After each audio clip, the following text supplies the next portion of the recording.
Hello అండి, welcome back to our channel.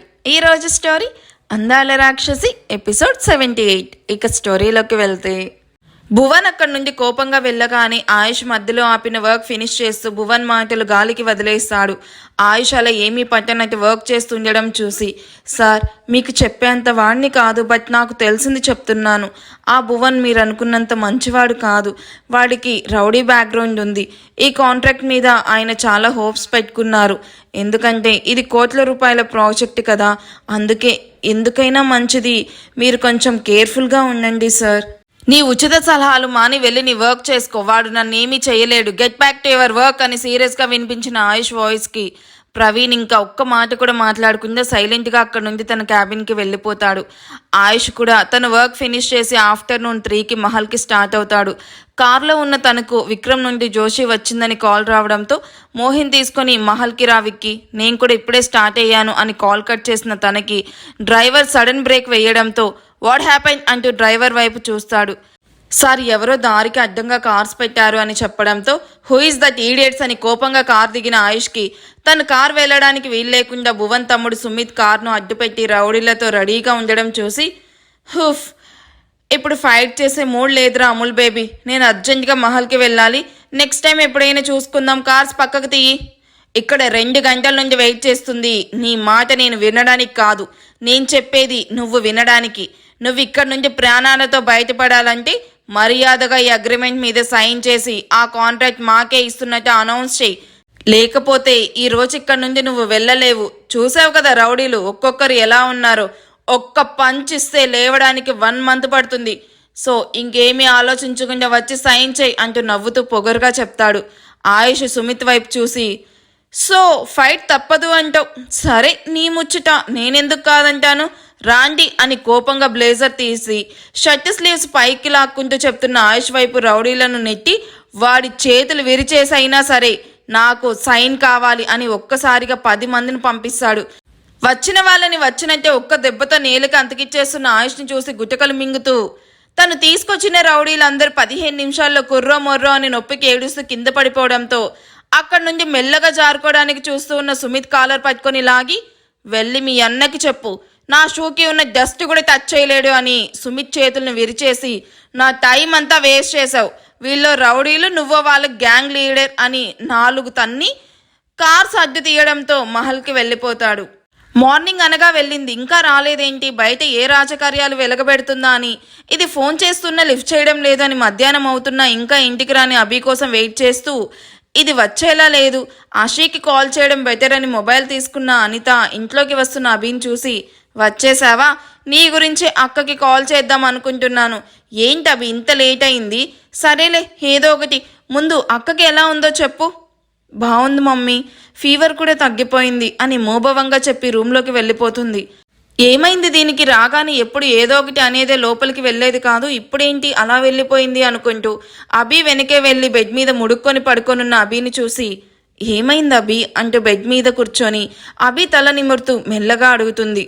Anitha చూడకుండా కన్నీళ్లు తుడుచుకొని, ఏం లేదు మమ్మీ, దియాతో పార్కుకి వెళ్ళి బాగా ఎంజాయ్ చేశాను, అందుకే బాగా కాళ్ళు నొప్పిగా ఉన్నాయి అంతే, కాసేపు పడుకుంటాను, డిస్టర్బ్ చేయకు అని అనిత వెళ్ళడం కోసం బలవంతంగా కళ్ళు మూసుకొని పడుకుంటుంది. అంతలా ఎందుకు ఆడుకున్నారే? సర్లే పడుకో. అవును తిన్నావా లేదా? తినేశాను మమ్మీ, ప్లీజ్ డిస్టర్బ్ చేయకు, నాకు నిద్ర వస్తుందని ఏడు పాపుకుంటూ చెప్తుంది. సరే పడుకో, నేను వెళ్తున్నాను అని అనిత డోర్ క్లోజ్ చేసుకుని వెళ్ళగానే అప్పటి వరకు దాచుకున్న ఏడుపు ఆగకుండా కట్టలు తెంచుకొని వచ్చేయడంతో వెక్కిలు పెడుతూ ఏడుస్తూ నిషాన్కి కాల్ చేస్తుంది. ఆఫీస్లో వర్క్ చేస్తూ ఉన్న నిషాన్ అభి కాల్ని చూసి విసుగ్గా కాల్ కట్ చేస్తాడు. అది చూసిన అభి ఏడుస్తూ, సారీ సారీ సారీ నిషాన్, ఇంకెప్పుడు నిన్ను హర్ట్ చెయ్యను. అక్క మీద ప్రేమతో నీ తప్పు లేదని తెలిసినా అక్క చెప్పినా వినకుండా మిమ్మల్ని హర్ట్ చేశాను. ఇవాళ నువ్వే టైంకి రాకపోయి ఉంటే నాతో పాటు దియా కూడా చనిపోయేది. అది తలుచుకుంటేనే నా ఒళ్ళంతా షివర్ అవుతుంది. ప్లీజ్ నిషాన్, క్షమించానని ఒక్క మాట చెప్పు, నిన్ను డిస్టర్బ్ చేయను అని మెసేజ్ పంపిస్తూ ఉంటే నిషాన్ కోపంగా అభి నెంబర్ను బ్లాక్ చేసి తన వర్క్ చేసుకుంటూ ఉంటాడు. ఇప్పటి వరకు వెళ్ళిన మెసేజెస్ సడన్గా వెళ్ళకపోయేసరికి నిషాన్ తన నెంబర్ బ్లాక్ చేశాడు అని అర్థం చేసుకొని పిల్లోలో మొహాన్ని దాచుకొని ఏడుస్తూ నిషాన్తో డైరెక్ట్గా మాట్లాడి సారీ చెప్పాలి అని డిసైడ్ అయ్యి నిషాన్ గురించి ఆలోచిస్తూ ఉంటుంది.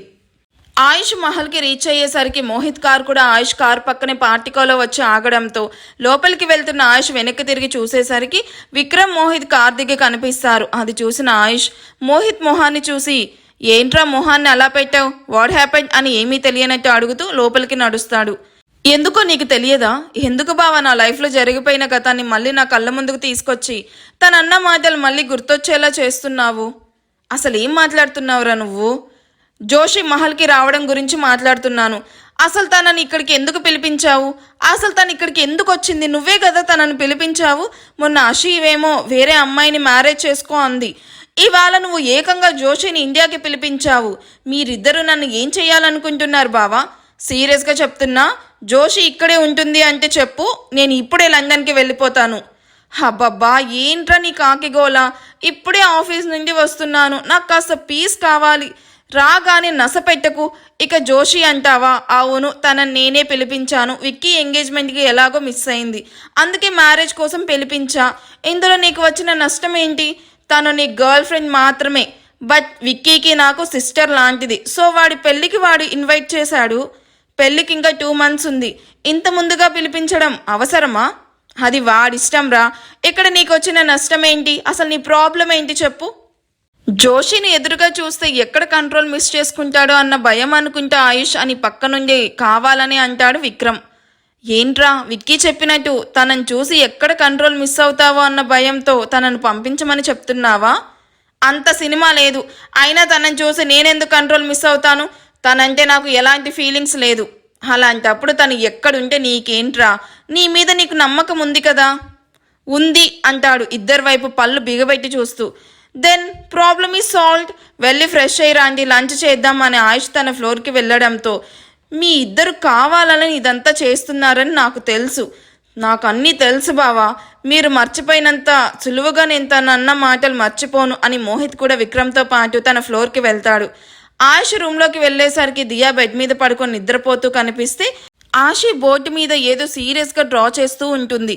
దీనిలో ఈ టాలెంట్ కూడా ఉందా?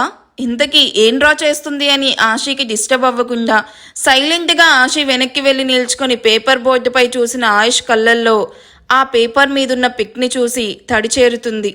బెడ్రూమ్లో ఉన్న బెడ్ మీద ఉన్న ఆషిక పింక్ కలర్ సారీలో దియా పసిపాపగా ఉన్నప్పుడు ఎత్తుకొని కూర్చొనున్న దియా వైపు ప్రేమగా చూస్తూ ఉంటే ఆయుష్ ఆషిక భుజం చుట్టూ చేయి వేసి మరో చేత్తో పాప తల నిమురుతూ ఉంటే ఆషిక ఆయుష్ వైపు, ఆయుష్ ఆషిక వైపు ప్రేమగా చూస్తూ ఉంటారు. ఇది కేవలం ఆషి ఊహించి వేసిన పిక్.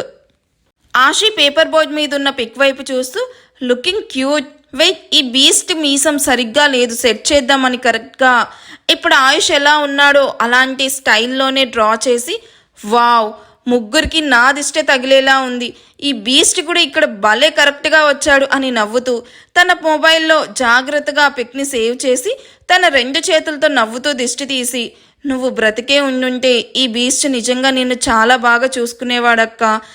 అవ్వడానికి బీస్ట్ని అయినా ఆయుష్ గారు బాగా కేరింగ్ అండ్ లవబుల్ పర్సన్. ఈ కొద్ది రోజుల్లోనే నాకు అర్థమైంది. కాకపోతే ముక్కు మీదే కోపం ఉంది ఈ బీస్ట్కి అని మూతి తిప్పుతూ ఈ పిక్ దియాకి చూపించాలి. షీ ఫీల్స్ వెరీ హ్యాపీ అని బ్రష్ అక్కడే టేబుల్ మీద ఉంచేసి వెనక్కి తిరిగిన ఆషికి తనకు ఇంచు గ్యాప్లో ఆయుష్ కనిపించడంతో ఆల్ ఆఫ్ ది సడన్ ఆయుష్ని అలా చూసి భయంతో 2 అడుగులు వెనక్కి వేసి నిల్చుకుంటుంది. ఆయుష్ ఆషి ముందుకు అడుగు వేసి నిల్చుకోగానే దేవుడా ఏంటి ఇలా చూస్తున్నాడు, నేను మాట్లాడిన మాటలు ఏమీ వినలేదు కదా అని చేతులు నలుపుకుంటూ అది ఆయుష్ గారు పడుకొని బోర్ కొడుతూ ఉంటే సరదాగా అలా డ్రా చేశాను, మీకు నచ్చకపోతే తీసేస్తాను అని బోర్డు వైపు వెళ్తున్న ఆషి చేయి పట్టుకొని తన మీదకి లాక్కొని తన బలమైన చేతులతో ఆషిను చుట్టేస్తూ ప్రేమగా నుదుటిన ముద్దు పెడుతూ నీ నుండి నాకు వచ్చిన ఫస్ట్ గిఫ్ట్ అది అని ఆ పేపర్ బోర్డు వైపు చూస్తూ అది చూడ్డానికి పేపర్ మాత్రమే కావచ్చు కానీ నాకు చాలా precious, thank you so much Mrs Ayush అని చిరునవ్వుతో చెప్తాడు.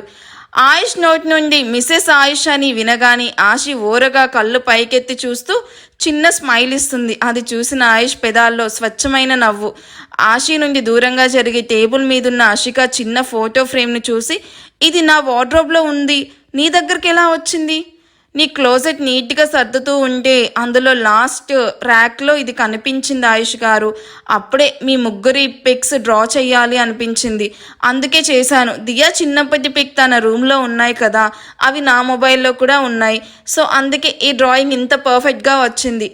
ఆయుష్ అషిక ఫోటో ఫ్రేమ్ వైపు కన్నీళ్లతో చూస్తూ, ఇది నాకు అషిక తన బర్త్డేకి ఇచ్చిన ఫస్ట్ గిఫ్ట్, చాలా ఇష్టం నాకు ఈ పిక్ అని ఆ ఫోటో ఫ్రేమ్ను గుండెలకి హత్తుకొని కన్నీళ్లు జాడ విడుస్తున్న ఆయుష్ భుజం మీద ఓదారుస్తూ చెయ్యి వేసి, కంట్రోల్ ఆయుష్ గారు, మనకి అక్కతో కలిసి ఉండే అదృష్టం లేదు.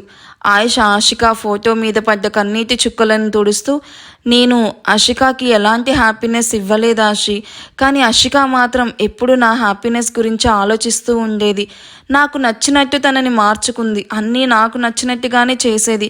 ఈవెన్ తన స్టడీస్ని కూడా నా కోసం దియా కోసమే త్యాగం చేసిన గొప్ప వ్యక్తి నా అషిక. అది మాత్రమే కాదు, తను చనిపోతూ కూడా వేరే వాళ్ళని బతికించాలి అని తను చావు బ్రతుకుల్లో ఉన్నా కూడా నీకు హార్ట్ ఇచ్చి తను తిరిగి రాని లోకానికి వెళ్ళిపోయింది. నాకు తనకి మ్యారేజ్ అయ్యి 1 year కూడా అవ్వలేదు. ఐ థింక్ మా మ్యారేజ్ తర్వాత తనుంది కేవలం 6 months మాత్రమే. తను ఎంత మంచిదో మా సరౌండింగ్స్లో ఎవరిని అడిగినా చెప్తారు. అలాంటి తనను ఇలా అంత హ్యాపీగా ఉన్న టైంలో ఆ దేవుడు తీసుకుని వెళ్ళిపోతాడని ఆయుష్ తన మనసులో ఉన్న బాధ మొత్తం ఫస్ట్ టైం ఆషితో షేర్ చేసుకుంటూ తను ఆషికాను ఎంత ప్రేమిస్తున్నాడో చెప్తూ ఉంటే ఆషి కళ్ళు వర్షిస్తూనే ఉంటాయి. ఆయుష్ గారు, ప్లీజ్ మీరు ఇలా ఏడవకండి, మిమ్మల్ని ఇలా చూస్తూ ఉంటే నాకు చాలా బాధగా అనిపిస్తుంది అని ఆయుష్ కళ్ళనీళ్ళని తుడుస్తూ, అక్క లేకపోతే ఏంటండి, అక్కలాగే మిమ్మల్ని చూసుకోవడానికి నేనున్నాను కదా. మీకు అక్కలాగా ప్రేమని ఇవ్వలేకపోవచ్చు, బట్ ఒక ఫ్రెండ్ లాగా మీకు లైఫ్ లాంగ్ తోడుగా ఉంటాను. నిజం చెప్తున్నాను ఆయుష్ గారు, మీ మీద నాకు ముందున్న కోపం లేదు. ఆ కోపం ప్లేస్లో రెస్పెక్ట్ మాత్రమే ఉంది. మీరు ఎప్పుడూ అడుగుతూ ఉండేవాళ్ళు కదా, ఆయుష్ గారు కాదు ఆయు అని పిలవమని, అక్క అలాగే పిలిచేది అని. బట్ నేను అలా పిలవలేను, ఎందుకంటే నేను అక్క ప్లేస్లో మాత్రమే ఉన్నాను, ఎప్పటికీ అక్కను కాలేను. మీరంటే నాకు రెస్పెక్ట్ మాత్రమే ఉంది, ఎప్పటికీ మీరు నాకు ఆయుష్ గారిని అని చెప్పగానే ఆయుష్ చిన్న స్మైల్ ఇచ్చి ఆ పిక్ను ఆషి చేతిలో పెట్టి వాష్రూమ్లోకి వెళ్తాడు. ఆషి ఆ పిక్ను గుండెలకి హత్తుకొని, ఆయుష్ గారు నా మీద చూపిస్తుంది కేరింగ్ కాదు ప్రేమ అని తెలుసుకోలేనంత చిన్నపిల్లనైతే కాదు కదా అక్క, కానీ ఆయుష్ గారు ఎప్పటికీ నీకు మాత్రమే సొంతం. ఆయుష్ గారిని నేను లవ్ చెయ్యలేను అని బాధగా కళ్ళు తుడుచుకొని ఆయుష్ ఫ్రెష్ అయ్యి వచ్చేలోపు డ్రెస్ తీసి పెట్టి దియాను లంచ్ కోసం నిద్రలేపుతుంది. తన ఆఫీస్లో కూర్చొని సుమిత్ కాల్ కోసం చకోరా పక్షిలాగా వెయిట్ చేస్తూ ఉన్న భువన్కి సుమిత్ 2 కాళ్ళతో పాటు ఒక చెయ్యి కూడా విరిగి హాస్పిటల్ బెడ్ మీద ఉన్నాడు అని కాల్ రావడంతో ఉన్న పలంగా హాస్పిటల్కి స్టార్ట్ అవుతాడు.